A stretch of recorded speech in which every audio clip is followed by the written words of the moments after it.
Okay, today we're gonna look at operations with radicals. This is very similar to what we've already been doing.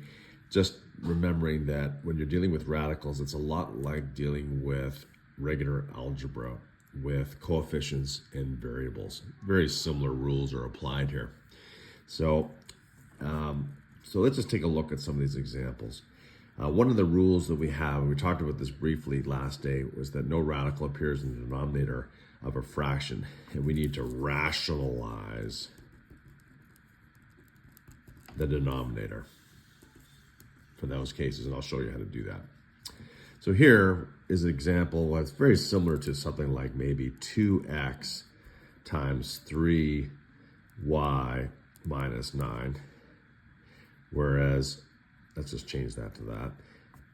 You think of almost like the radicand, which is this number under the check mark, as like a variable. And so what we would do here is we would do the distributive property. You do the same thing here. So we want to multiply that 3 root 5 times 2 root 3, and then 3 root 5 times negative 9. Over here, we don't have a radicand to worry about, but the only difference is between variables and radicals is we might have to further simplify what's underneath the check mark in order to fully simplify it. We'll have to take a look. So 3 times 2 is 6. So multiply the coefficients together essentially, and then multiply what's the radicands together, which you end up with 5 times 3 is 15. And then we've got 3 root 5 times negative 9. So there's no radicand over here. So we just simply multiply 3 times negative 9, which is negative 27 root 5. Because there's no other radicand over here. That's fully simplified because there's no perfect square factors other than 1. Just 3 times 5 for the factors. So that's it for that one. Over here, it's the same thing, except it's like FOIL. First, outside, inside, last. So you're doing the same thing as you would normally do with algebra as you do with radicals. It's the same thing. So multiply the first two. 7 times 2 is 14. Root 2 times root 3 is root 6. And then we have roots, let's do the outsides of negative 28, root 10. 2 times 5 is 10. And then plus 3 root 6 times 2 root 3 is 3 times 2 is 6. Root 6 times root 3 is root 18. And then 3 root 6 times negative 4 root 5 is negative 12 root 30. Okay, so we've done the expansion. Now we have to see if there's any simplification we can do further with our radicals themselves. Root 6 that's as low as we can go because it's just 2 times 3 is 6. That's 2 times 5. We can't do anything with that one. 18. 2 times 9 works, so we can further simplify this one. And 30, we've got basically 2 times 5 is 10 times 3, so none of those are perfect square factors, so that's going to have to stay. But we can reduce this one. So 14 root 6 minus 28 root 10 plus, well, that's 6 root 2 times 9 minus 12 root 30.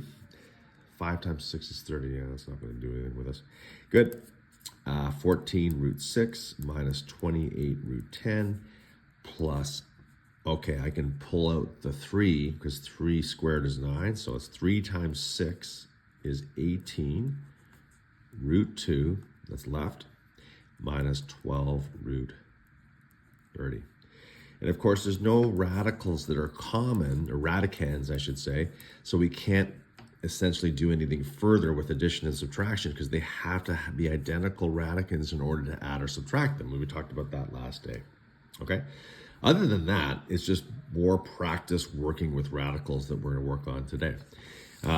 Now, when we're actually doing the rationalizing the denominator, so this is called rationalizing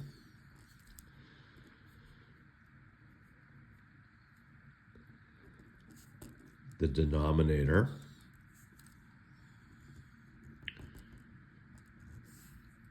When needed. big asterisk here because we don't want to leave any radicals in the denominator. So right here, there's a radical in the denominator. Over here there is, and here. So we might have to do something with that. Right now, there's no radical in the denominator here, so that's not a big deal. So we can just simply divide 5 into these two terms, essentially. 5 goes into 10 twice, and 5 goes into 15 3 times, and that's it, done. Here, we should rationalize the denominator. So we can't divide root 5 into negative 10. We could factor this into root 5 times root 10. We could do that, but then we're not really solving anything in terms of our simplification because we still end up with root 5 in the denominator because we can't divide it into negative 10. So the best thing here is to rationalize it, get rid of the root first, and then see what happens. How we do that is we multiply both the numerator and the denominator by root 5, because by doing so, we know that root 5 times root 5 is going to turn into root 5 squared, which is essentially 5. So by multiplying by root 5 over root 5, notice that that equals 1, so we're not changing the value of the fraction. We now can get rid of the radical in the denominator, turn it into an actual integer, 5, and we end up with negative 10 root 5 plus 10, so that's 10 times 5 is root 50 over 5, okay? Now, can we do something with that? We can. So let's go negative 10 root 5, that's 2 times 25, so root of 2 times 25 is the same as root 50. So now I can take the 5 out of this because 5 squared is 25, and we end up with plus 5 root 2.